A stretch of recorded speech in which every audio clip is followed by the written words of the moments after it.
Day 75 of reading through the scriptures, and we're starting in Exodus 25. There'll be 4 chapters. Exodus 25, somewhere in Jeremiah, Psalm 75, and somewhere in John. And Yahweh spoke to Moshe, saying, "Speak to the children of Israel that they take up a contribution for me. From everyone whose heart moves him, you shall take up my contribution. And this is the contribution which you take up from them, gold and silver and bronze, and blue and purple and scarlet material, and fine linen and goat's hair, and ram's skins dyed red, and fine leather and acacia wood. Oil for the light, spices for the anointing oil, and for the sweet incense. Shoham stones and stones to be set in the shoulder garment and in the breastplate. And they shall make me a set-apart place, and I shall dwell in their midst. According to all that I show you, the pattern of the dwelling place and the pattern of all its furnishings, make it exactly so. And they shall make an ark of acacia wood 2.5 cubits long, and 1.5 cubits wide, and 1.5 cubits high. And you shall overlay it with clean gold, inside and outside you shall overlay it. And you shall make on it a molding of gold all around. And you shall cut 4 rings of gold for it, and put them in its 4 corners, 2 rings on one side, and 2 rings on the other side. And you shall make poles of acacia wood, and overlay them with gold. And shall put the poles into the rings on the sides of the ark, to lay up the ark by them. The poles are in the rings of the ark, they are not taken from it. And into the ark you shall put the witness which I give you. And you shall make a lid of atonement of clean gold, 2.5 cubits long, and 1.5 cubits wide. And you shall make 2 cherubim of gold, and make them of beaten work at the 2 ends of the lid of appointment. I think that's atonement, not appointment. And make 1 cherub at one end, and the other cherub at the other end. And make the cherubim from the lid of atonement at its 2 ends. I think cherubim is a word that we often translate angel. And the cherubim shall be spreading out their wings above, covering the lid of atonement with the wings, with their faces toward each other, the faces of the cherubim turned toward the lid of atonement. And you shall put the lid of atonement on top of the ark, and put into the ark the witness which I give you. And I shall meet with you there, and from above the lid of atonement, from between the 2 cherubim which are on the ark of the witness, I shall speak to you all that which I command you concerning the children of Israel. And you shall make a table of acacia wood 2 cubits long, 1 cubit wide, and 1.5 cubits high. And you shall overlay it with clean gold, and shall make a molding of gold all around, and shall make it for a rim of a handbreadth all around, and shall make a gold molding for the rim all around. And you shall make for it 4 rings of gold. Put the rings on the 4 corners that are its 4 legs. The rings are close to the rim, as holders for the poles to lift the table. And you shall make the poles of acacia wood, and overlay them with gold, and the table shall be lifted with them. And you shall make its dishes, and its ladles, and its jars, and its bowls for pouring. Make them of clean gold. And you shall put the showbread on the table before me continually. And you shall make a lampstand of clean gold. The lampstand is made of beaten work. Its base and its shaft, its cups, its ornamental knobs, and blossoms are for it. And 6 branches shall come out of its sides, 3 branches of the lampstand out of one side, and 3 branches of the lampstand out of the other side.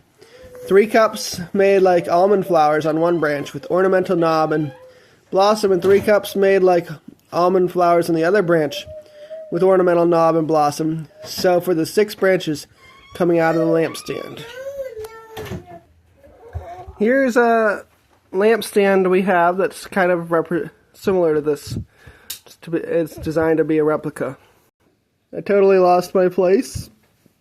And on the lampstand itself are 4 cups made like almond flowers, with ornamental knob and blossom, and a knob under the first 2 branches of the same, and a knob under the second 2 branches of the same, and a knob under the third 2 branches of the same, according to the 6 branches coming out of their lampstand.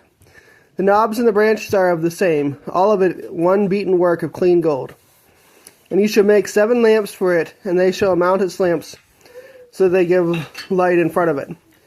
All its snuffers and their trays are of clean gold.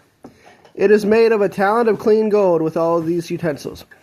So see and do according to the pattern which was shown to you on the mountain. So a talent is about 75 pounds, and with gold at over 4,000 an ounce right now, that is a very valuable piece of furniture or furnishing for the tabernacle. I'm making that out of gold. Our next chapter is Jeremiah chapter 9. And oh, that my head were waters and my eyes were a fountain of tears, and I would weep day and night for the slain of the daughter of my people. Oh, that I had in the wilderness a lodging place for wayfaring men, and I would leave my place and go from them. For they are all adulterers and an assembly of treacherous men. And they bend their tongue like a bow. Falsehood and not truth prevails on the earth. For they proceed from evil to evil, and they have not known me, declares Yahweh. Let everyone beware of his neighbor and not trust any brother. For every brother catches by the heel, and every neighbor walks with slanderers. Sorry, my daughter is here bumping my elbow and shaking me. And everyone who deceives his neighbor... Alright, I think it was in verse 5. And everyone deceives his neighbor, and no one speaks the truth. They have taught their tongue to speak falsehood, and have wearied themselves to crook. You live in the midst of deceit, though through deceit they have refused to know me, declares Yahweh. Therefore thus said Yahweh of hosts, see, I shall refine them, and shall try them. For what shall I do because of the daughter of my people? Their tongue is a slaying arrow. It speaks deceit, speaks peaceably to his neighbor with his mouth, but in his heart he sets his ambush. Would I not punish them for this, declares Yahweh? Would I not revenge myself on such a nation as this? I should take up a weeping and wailing for the mountains, and for the pastures of the wilderness a lamentation, because they have been burned up without any passing over, nor has the voice of cattle been heard. Both the birds of the heavens and the beasts have fled. They have gone. And I make Jerusalem a heap of ruins, a habitation for jackals, and the cities of Yehuda I shall make a waste without an inhabitant. Who is the wise man that he understands this, and to whom has the mouth of Yahweh spoken that he declares it? Why is the land perished? Has it been burned up like a wilderness, with none passing through? And Yahweh says, because they have forsaken my Torah which I set before them, and have not obeyed my voice, nor walked according to it. But they have walked according to the stubbornness of their own heart, and after the Baals, which their fathers had taught them. Therefore thus said Yahweh of hosts, the Elohim of Israel, see, I am making this people eat wormwood, and I shall make them drink poisoned water. And I shall scatter them among the nations, whom neither they nor their fathers have known. And I shall send a sword after them, until I have consumed them. Thus said Yahweh of hosts, discern, and call for the mourning women that they come, and send for the wise women that they come. And let them hasten and take up a wailing for us, and let our eyes run with tears, and our eyelids gush with water. For a voice of wailing is heard from Zion. How we are ravaged! We are greatly ashamed, because we have forsaken the land, because we have been thrown out of our dwellings.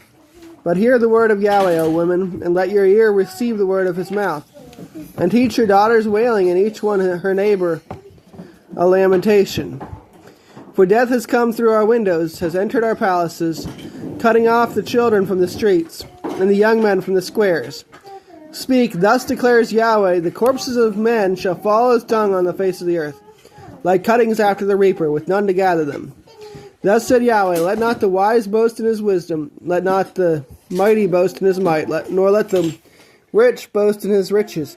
But let him who boasts boast of this, that he understands and knows me, that I am Yahweh, doing loving commitment, right ruling, and righteousness in the earth. For in these I delight, declares Yahweh. See, the days are coming, declares Yahweh, when I shall punish all circumcised with the uncircumcised, Mitzrayim and Yehuda, and Edom, and the children of Ammon, and Moab, and all the trimmed on the edges, who dwell in the wilderness. For all the nations are uncircumcised, and all the house of Israel are uncircumcised in heart. Psalm 75. We shall give thanks to you, O Elohim, we shall give thanks, and your name is near. Your wonders shall be declared. When I seize the appointed time, it is I who judges in uprightness. The earth and all its inhabitants are melted. It is I who set its columns firm. Selah. I said to the boasters, do not boast, and to the wrong, do not lift up the horn.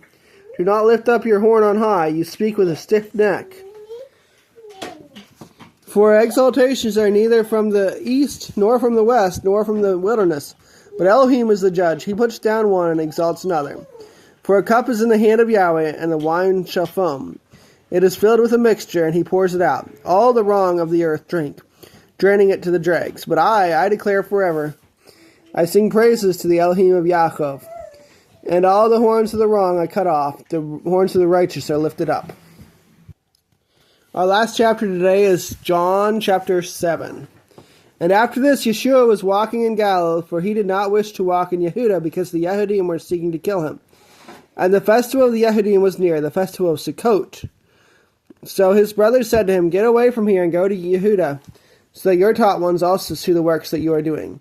For no one acts in secret while he himself seeks to be known openly. If you do these works, show yourself to the world.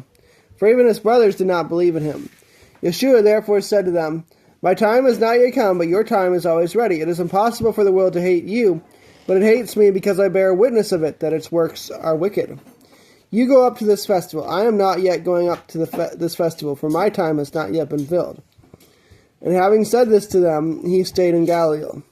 But when his brothers had gone up to the festival, he also went up, but not openly, but as it were in secret. The Yehudim, therefore, were seeking him at the festival and said, Where is he?